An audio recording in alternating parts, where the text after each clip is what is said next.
Hello students, तो आज हम डिस्कस करेंगे मैट्रिसेस। इंजीनियरिंग मैथमेटिक्स 1 का ये टॉपिक है हमारा। ये सभी यूनिवर्सिटीज़ में लगभग कॉमन सिलेबस रहता है। कहीं पर ये यूनिट होगा, कहीं पर ये सिलेबस मॉड्यूल से मेंशन होगा, कहीं पर ये किसी यूनिवर्सिटी के सिलेबस में यूनिट 1 होगी, कहीं पर ये 4 होगी। लेकिन जो ये टॉपिक है ये कॉमन है और इसके जो सब टॉपिक्स हैं वो हैं हमारे बेसिक इंट्रोडक्शन, जिसमें हम डिस्कस करेंगे कि मैट्रिसेस है क्या, उसके बाद टाइप ऑफ मैट्रिसेस, किस किस तरह की मैट्रिसेस हमारे पास हैं, symmetric, skew symmetric, Hermitian, skew Hermitian, ये भी टाइप ही हैं स्पेशल प्रॉपर्टीज के साथ, ऑर्थोगोनल, यूनिटरी मैट्रिसेस।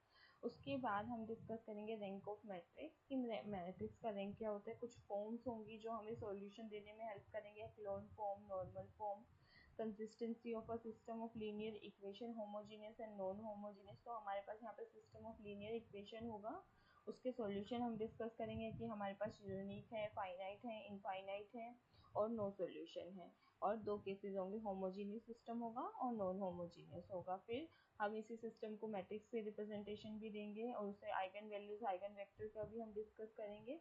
उसके बाद हम कैले हैमिल्टन थ्योरम, जो कि मैट्रिक्स से रिलेटेड थ्योरम है, ये देखेंगे। एंड देन डायगोनलाइजेशन, जहाँ पे हम क्या मैट्रिक्स को डायगोनलाइज करेंगे। अब हम डिस्कस करेंगे मैट्रिक्स की डेफिनेशन। बेसिकली मैट्रिक्स का एक रेक्टेंगुलर अरेंजमेंट है, जिस अरेंजमेंट में हमारे पास क्या हो सकता है, नंबर्स हो सकते हैं, सिंबल्स हो सकते हैं और एक्सप्रेशन हो सकते हैं, और रो कॉलम की फॉर्म में। तो बेसिकली जो मैट्रिक्स की रिप्रेजेंटेशन है वो हमेशा कैपिटल अल्फाबेट से होगी और वो एनक्लोज हो गए क्लोज ब्रैकेट में, और उसमें होंगी हमारे पास कुछ रोज और कुछ कॉलम्स। लाइक अभी हमने बोला कि हमारे पास है 2 4 6 7 8 7 3 2, तो ये नंबर्स की अरेंजमेंट है हमारे पास रेक्टेंगुलर फॉर्म में। तो अब हमें देखना होगा इसमें रोज कौन सी हैं और कॉलम्स कौन सी हैं। तो जो ये हॉरिजॉन्टल हमारे पास है, ये क्या है, हमारी रोज हैं। इसे हम बोलेंगे फर्स्ट रो, R1 से डिनोट करेंगे। इसे हम बोलेंगे सेकंड रो, R2 से डिनोट करेंगे। इसी तरह से जब हम कॉलम्स की बात करेंगे तो हम वर्टिकली देखेंगे। तो ये जो फर्स्ट वर्टिकल लाइन है हमारे पास, ये क्या डिनोट करेगी, हमारी फर्स्ट कॉलम, जिसे हम डिनोट करेंगे C1 से। सेकंड क्या रिप्रेजेंट करेगी, सेकंड कॉलम। थर्ड क्या रिप्रेजेंट करेगी, थर्ड कॉलम। इसी तरह से ये हमारी होगी फोर्थ कॉलम। तो हमारे पास इस मैट्रिक्स के अंदर 2 रो और 4 कॉलम्स हैं, तो हम देख सकते हैं।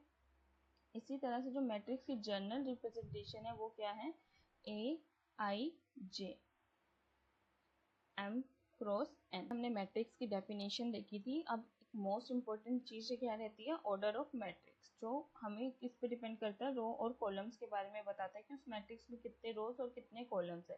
जैसे अभी हमने जो प्रीवियस एग्जांपल डिस्कस किया उसमें हमारे पास क्या एंट्रीज थी, लाइक 2 4 6 7 3 2 1 0 टाइप की एंट्रीज थी। और हमारे पास कितनी रोज थी, R1 एंड R2, और कितनी कॉलम्स थी हमारे पास यहाँ पे, C1 C2 C3 and C4।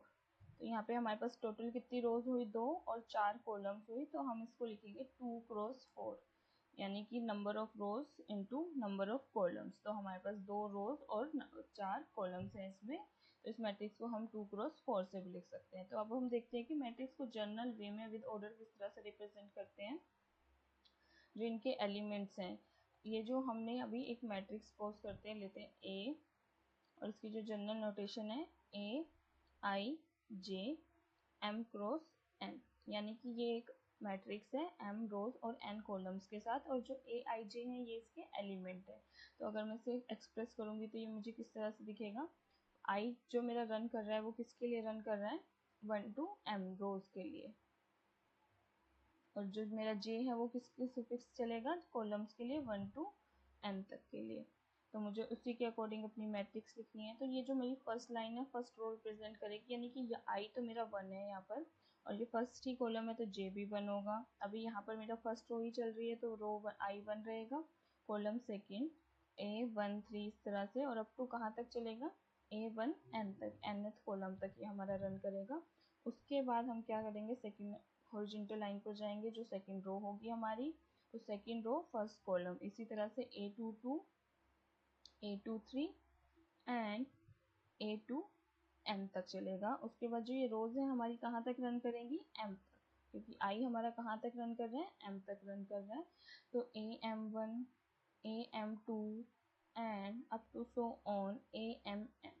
तो ये जो मेरी मैट्रिक्स है इसमें कितनी रोज है, 1 2 3 अप टू m रोज हैं इसमें, और कितनी कॉलम्स है, 1 2 3 4 n कॉलम्स है। तो इस मैट्रिक्स का ऑर्डर कितना हुआ, m क्रॉस n हुआ। ये क्या है, ऑर्डर ऑफ मैट्रिक्स।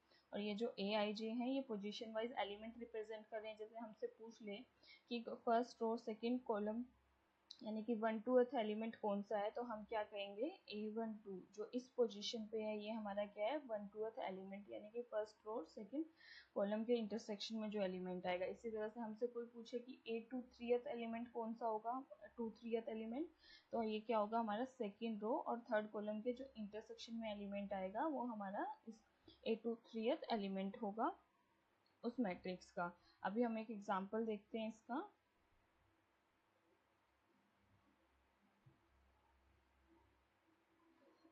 अब हमारे पास है एक मैट्रिक्स M, सपोज करते हैं उसकी एंट्रीज है हमारे पास 6 4 3 2 1 0 2 0 4 1 3 2।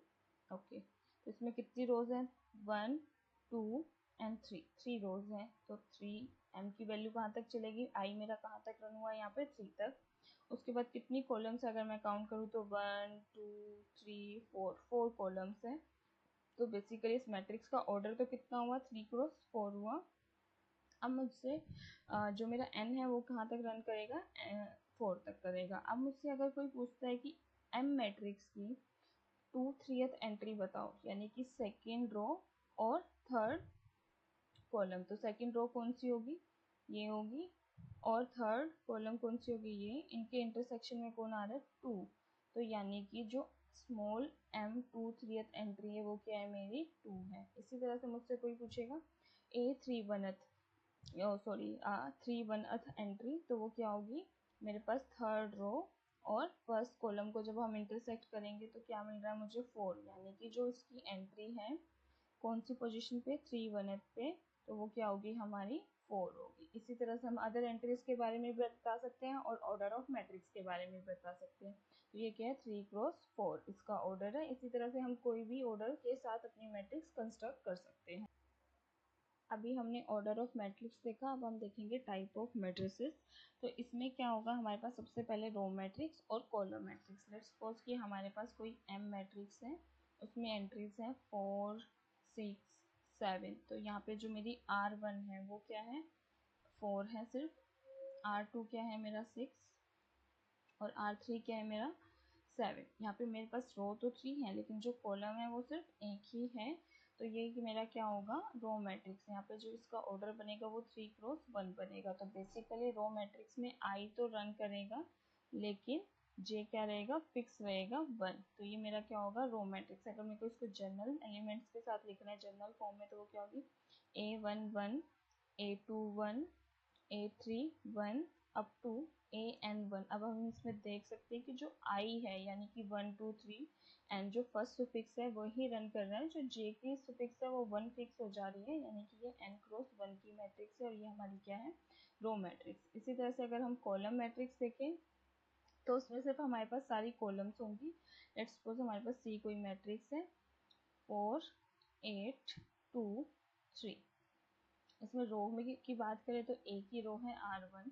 अगर हम इसमें कॉलम की बात करें तो ये क्या है, हमारे पास एक C1, फिर क्या है हमारे पास C2, फिर हमारे पास क्या है C3 और C4। इसका ऑर्डर लिखे तो क्या होगा, एक रो यानी कि फर्स्ट रो के नंबर्स आएंगे, सेकंड नंबर ऑफ कॉलम्स आएंगे 4। तो ये हमारी मैट्रिक्स बन रही है 1 क्रॉस 4 की। इसमें एक रो है और 4 कॉलम्स। तो जब हमारे पास सिर्फ आई फिक्स हो जाए 1 और जे रन करें तो ये हमारा क्या होगा, कॉलम मैट्रिक्स। इसको हम जनरल में लिखेंगे तो किस तरह से लिखेंगे, A11 A12 A13 and up to A1M। तो अब हम देख सकते हैं यहाँ पे जो आई फर्स्ट सुफिक्स है वो फिक्स है, लेकिन जो जे की सुफिक्स है वो रन कर रही है 1 टू लेके m तक, यानी कि ये जो मेरी कॉलम मैट्रिक्स है वो किस ऑर्डर की है, 1 क्रॉस m की है। तो ये मेरे रो मैट्रिक्स और ये मेरा है कॉलम मैट्रिक्स। अब हम देखते हैं रेक्टेंगुलर मैट्रिक्स और square matrix. Rectangular matrix basically हम अभी देख ही चुके थे, जिसमें क्या था, जैसे हमारे पास एक मैट्रिक्स थी 2 4 6 3 2 5। तो ये हमारे पास कितनी रोज है, यहाँ पर 2 रोज है, ये फर्स्ट रो, ये सेकंड रो, और 3 कॉलम्स है, ये first column, second column, third column. तो number of rows into number of column, that is a 2 cross 3। तो यहाँ पे जो मेरी m की वैल्यू है, n की वैल्यू है, m की वैल्यू क्या है 2 और n की वैल्यू क्या है 3। तो ये मेरी रेक्टेंगुलर मैट्रिक्स है, यानी कि जब m और n क्या होंगे, अनइक्वल टाइप के होंगे, तो ये मेरी रेक्टेंगुलर मैट्रिक्स होगी। और स्क्वायर मैट्रिक्स क्या होगी, अगर मेरे पास ऐसे एंट्रीज होती 2 4 6 8 7 3 4 5 7। अब यहाँ पे रोज भी कितनी है 3 है, कॉलम भी कितनी है 3, तो 3 क्रॉस 3 की मैट्रिक्स है। यहाँ पे m की वैल्यू 3 है और n की वैल्यू 3 है। तो ये जो मेरा दोनों नंबर ऑफ रोज और नंबर ऑफ कॉलम्स इक्वल आए, तो ये स्क्वायर मैट्रिक्स हो गई हमारे पास। रेक्टेंगुलर में ऐसा हम कुछ फिक्स नहीं कर सकते कि हमेशा अनइक्वल ही हो, इक्वल वाला भी रेक्टेंगुलर बनेगा लेकिन अनइक्वल वाला कभी स्क्वायर मैट्रिक्स नहीं बनेगा। स्क्वायर मैट्रिक्स होने के लिए नंबर ऑफ रोज और नंबर ऑफ कॉलम को इक्वल होना ही होगा। अगर मेरे को इसको जनरल फॉर्म में स्क्वायर मैट्रिक्स लिखनी है, हम रेक्टेंगुलर तो देख ही चुके थे कैसे लिखी थी हमने। तो मेरे पास क्या होगा, नंबर ऑफ रोज और कॉलम सेम होगा, a11 a12 अप टू कहाँ तक चलेगा a1n, number of columns n, a21 a22 up to कहाँ तक चलेगा a2n तक। एंड सिमिलरली रोज कहाँ तक रहेंगी n तक, an1 an2 up to ann तक। तो यहाँ पे जो मेरे नंबर ऑफ रोज है और नंबर ऑफ कॉलम्स है वो दोनों ही क्या है, इक्वल है n। इसका मतलब ये मेरी कैसी होगी, स्क्वायर मैट्रिक्स होगी। अभी हम कुछ टाइप मैट्रिक्स की डिस्कस कर चुके थे, इससे पहले हमने रेक्टेंगुलर और स्क्वायर देखा। अब हम देखते हैं जीरो मैट्रिक्स। तो जीरो मैट्रिक्स बेसिकली कब होगी, जब हम कहते हैं कि मेरे पास A is equal to AIJ है n क्रॉस m की और may be n cross n की। तो हम क्या बोलेंगे कि जब ये सारे AIJ मेरे पास जीरो हो जाएं फॉर ऑल IJ के लिए, तो हम उसको क्या बोलेंगे, जीरो मैट्रिक्स। लाइक मेरे पास ये एंट्री है A इज इक्वल टू 0 0 0 0 0 0 0 0 0 0। तो ये कैसी है, जीरो मैट्रिक्स है। ठीक है, तो उसके बाद हम देखते हैं डायगोनल मैट्रिक्स। डायगोनल मैट्रिक्स क्या होती है, अभी हमने देखा कि जब मैंने एक स्क्वायर मैट्रिक्स लिखी, डायगोनल मैट्रिक्स हमेशा स्क्वायर मैट्रिक्स के लिए डिस्कस होगी, a11 a12 a13 a22 a22 a21 a22 a23 a31 a32 and a33। तो ये मेरे पास 3 क्रॉस 3 की जनरल मैट्रिक्स है। अभी मुझे क्या बताना है, डायगोनल मैट्रिक्स बताना है। तो डायगोनल मैट्रिक्स बताने के लिए हमें क्या देखना होगा कि जब i और j इक्वल होते हैं तो वो उस मैट्रिक्स की क्या होती हैं, डायगोनल एंट्रीज। जब a i j में क्या होगा, i इक्वल टू j होगा, तो वो मेरी क्या होंगी, डायगोनल एंट्रीज होंगी। तो डायगोनल एंट्रीज अगर मैं यहाँ पर देखूँ तो कौन कौन सी होंगी, a11 a22 a33।